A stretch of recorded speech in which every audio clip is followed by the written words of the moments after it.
नमस्कार আমি শুভাশিস ব্যানার্জি আর আমার সঙ্গে এই মুহূর্তে দেখছেন আওয়ার প্রোগ্রেস। আজকে আমরা দলিল সংশোধনের উপায় অনলাইনে আপনি কিভাবে করবেন সেই যে ডেমোটা আপনাদেরকে দেখাচ্ছি।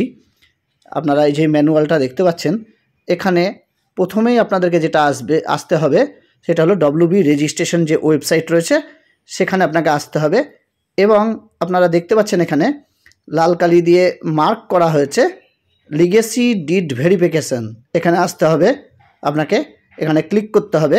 ক্লিক করার পর এই রকম একটা আপনারা প্রোফর্মা পেয়ে যাবেন এবং সেখানে যে 4 নম্বর যেটা রয়েছে রিকোয়েস্ট ফর কারেকশন অর্থাৎ লিগেসি ডিড বলে লেখা আছে, এই জায়গাটায় আপনাকে দিতে হবে, ক্লিক করতে হবে।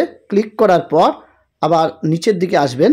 নিচের দিকে আসার পর আপনারা এখানে দেখতে পাচ্ছেন এরকম একটা পেজ ওপেন হবে। এবার এই লিগেসি ডিড যে ফর্মটা আপনারা যদি দেখেন ভালো করে, এটা আপনাদেরকে দেখাচ্ছি। প্রথমে আপনাকে এখানে ডিস্ট্রিক্ট নেম, আপনার ডিড নাম্বার অর্থাৎ দলিলের নাম্বার, মোবাইল নাম্বার এখানে আপনাকে দিতে হবে। তারপরে আপনাকে এখানে রেজিস্ট্রেশন অফিসের যেখানে আপনার হয়েছিল বিশেষ করে ডিডটা নথিভুক্ত সেখানে ডিড ইয়ার, তারপরে বুক নাম্বার দেখবেন অনেকের থাকে 1 বা 2 এভাবে লেখা থাকে। আর এখানে লাল স্টার মার্ক যেগুলো রয়েছে সেগুলো কিন্তু ম্যান্ডেটরি, আপনাকে ফ্লাপ করতেই হবে। তারপরে তাই যদি চলে আসেন আপনার নেম কি নামে রয়েছে, ইমেলটা দিলেও দিতে পারেন। যেখানে লাল স্টার মার্ক বলেছি রিমার্কসের ঘরে লিখে দিতে পারেন যে কোনটা প্রবলেম হচ্ছে আপনার, কোনটা সংশোধন করতে হবে। আর আইডেন্টি প্রুফ কী দিবেন, এখানে যেমন আধার দেওয়া হয়েছে, আইডেন্টি প্রুফ ডিটেলস এখানটায় মানে ওই যে আধারের নাম্বারটা দেওয়া হয়েছে। আর আপনি কি কারেকশন করতে চান, এখানে নাম আর অ্যাড্রেস দেওয়া আছে বা প্রপার্টি আছে, বা কেউ এই ছবিটা দলিলের ছবিটা পাল্টাতে পারেন, বা অন্য কোনো আপনার দলিলের সমস্যা রয়েছে সেটাও আপনি এখানে টিকমার্ক দিতে পারেন, তবে সেখানে রিমার্কসের ঘরে আপনাকে লিখে দিতে হবে। তারপরে আপনি চলে আসুন exciting name and address details, আপনার যে নাম আর রয়েছে অ্যাড্রেস রয়েছে সেগুলো এখানে আপনি দিয়ে দেবেন। দিয়ে দেওয়ার পর এখানে সেভ অপশানটিতে আপনাকে ক্লিক করতে হবে। তারপরে আপনি চলে আসবেন প্রপার্টি ডিটেলস। প্রপার্টি ডিটেলসে মানে সম্পত্তিটা কোথায় অবস্থিত সেগুলো মৌজা নম্বর সহ সমস্ত কিছু দিয়ে দেবেন এখানে। তাহলে দেখতে পাচ্ছেন এখানটায় দিয়ে দেবেন। তারপরে এখানে আপনাকে যে দলিলের ওটা রয়েছে সেটা আপনাকে এখানটায় দেখাবে বা আপনি এখান থেকে দেখে নিতে পারবেন দলিলের ইমেজটা, এখানে দেখাচ্ছে দলিলের ইমেজ। এইবার আপনি তার পরেরটাই চলে আসবেন। এখানে আপনার ডিস্ট্রিক্টের নাম, ডিড নাম্বার, মোবাইল নাম্বার যেটা বললাম, আর রেজিস্ট্রি অফিস দিয়ে আপনাকে কিন্তু এটা সাবমিট করে দিতে হবে একবারে লাস্টে। এইবার আপনার এটা আরওর কাছে চলে গেল অর্থাৎ রেজিস্টার অফিসারের কাছে এই বিষয়টা চলে গেল। এইবার এখানটায় আপনি গিভারেন্সে দেখতে পাবেন যে কতদিন পর হচ্ছে। তবে এই যে আরও মানে অর্থাৎ যিনি রেজিস্টার অফিসার রয়েছেন তিনি কিন্তু এবার অ্যাপ্রুভ করার তার পালা। উনি কিন্তু এইভাবে দেখতে পাবেন, এই যে নিচে যেটা দেওয়া আছে আপনারা দেখছেন এই নিচে টোকেন নাম্বার এত, আপনি কিন্তু এটা ভালো করে রেখে দেবেন টোকেন নাম্বারটা, আর ডিড ডিটেলস এইটা, আর যিনি কারেকশন করতে দিয়েছেন তার নাম এটা, আর type of correction name and address, আর নিচেরটা দেখছেন ইমেজ অফ ডিড, মানে আপনি যেগুলো কারেকশন করতে চান সেগুলোই কিন্তু এখানে দেওয়া আছে। এইবার সিটিজেন রিমার্কসের ঘরে যা লিখেছেন উনি সেটাই হবে। আর এখানে যেমন লিখেছে ইমেজ কারেকশন রিকোয়ার্ড, উনি যেটা চান সেটা এখানে লিখবেন, যেটা কারেকশন করার বিষয় সেটা এখানে লিখতে হবে। ডেট অফ রিকোয়েস্ট, কবে এটা রিকোয়েস্ট করেছে এখানে সেই তারিখটা এখানে দেওয়া আছে।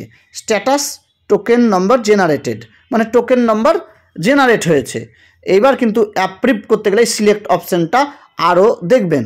এবার আমরা যদি চলে আসি তারপরে নিচের দিকে আমরা দেখতে পাবো এরকম কিন্তু দেখতে পাবেন উনি দিয়ে এই জায়গাটায় ফরওয়ার্ড টু ডিআর, এই জায়গাটায় আপনারা দেখতে পাচ্ছেন সমস্ত কিছু ফ্লাপ করার পর এই চলে আসতে হবে টোকেন নাম্বার, এটা successfully forward to respective DR.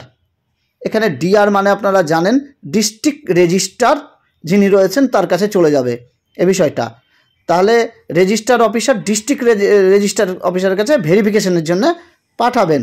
দিয়ে কিন্তু ডিস্ট্রিক্ট রেজিস্ট্রার অফিসার এইভাবে দেখতে পাবেন যে এইখানটায় forward to district officer by আরও, মানে ডিস্ট্রিক্ট রেজিস্ট্রার অফিসার আবার রেজিস্ট্রার অফিসারকে পাঠাবে এখানে উনি ভেরিফাই করার পর।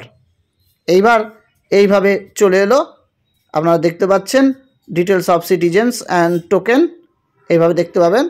দিয়ে এখানে ফরওয়ার্ড টু নোডাল অফিসার, যিনি নোডাল অফিসার রয়েছেন উনি কিন্তু পুরোটা বিষয়টা দেখবেন।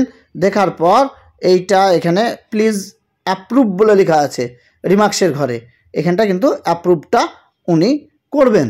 সমস্ত ডকুমেন্ট ঠিক থাকলে উনি করে দেবেন। দেখুন এখানে token number successfully forward two nodal officer. এবার এটা গেল। এইভাবে কিন্তু আস্তে আস্তে পুরো পদ্ধতি মেনটেন করে হবে। তারপরে দেখছেন নোডাল অফিসার এইভাবে দেখতে পাবে, দিয়ে উনি কিন্তু এখানে ফরওয়ার্ড টু আবার এটা ডিআরের কাছে পাঠাবেন নোডাল অফিসার, সমস্ত কিছু চেক করে নেওয়ার পর। মানে প্রসেসটা যে খুব সহজ তা নয়, প্রসেসটা কিন্তু একটু কঠিনও রয়েছে। তারপরে এটা প্রপোজাল কারেকশনের বিষয়টা আসবে। এইভাবে কিন্তু আস্তে আস্তে চলে আসবে। আপনারা অনলাইনে আপনাদের নিজের কাজটা তো করুন, তারপরে যারা ডিআর মানে ডিস্ট্রিক্ট রেজিস্ট্রার বা আরও রয়েছে বা নোডাল অফিসার রয়েছে তারা কিন্তু এটা করবে। তারপরে আপনাকে এখানে স্ট্যাটাস যদি চেক করতে চান যে আপনার এটা কারেকশন হলো কি না, তাহলে এখানে প্রিয়ান নম্বর ওইখানে যেটা পেলেন সেই নম্বরটা এখানে দিয়ে দিলেন, দিয়ে সার্চ করতে হবে আপনাকে। সার্চ করার পর আপনি কিন্তু দেখতে পাবেন। যাই হোক, এটা ইউজার ম্যানুয়াল লিগেসি ডিড কারেকশনের। আপনারা এইভাবে কিন্তু অনলাইনে কারেকশনের জন্য আবেদন করতে পারেন। তবে যে পদ্ধতিগুলো রয়েছে আগে নিজেরটা আপনারা ফ্লাপ করুন, তারপরে তখন আরও বা ডিআরও বা যারা রয়েছেন নোডাল অফিসার তারা তাদের কাজটা করবে। এটা আপনাকে ডব্লিউবি রেজিস্ট্রেশনে অনলাইনে গিয়ে করতে হবে।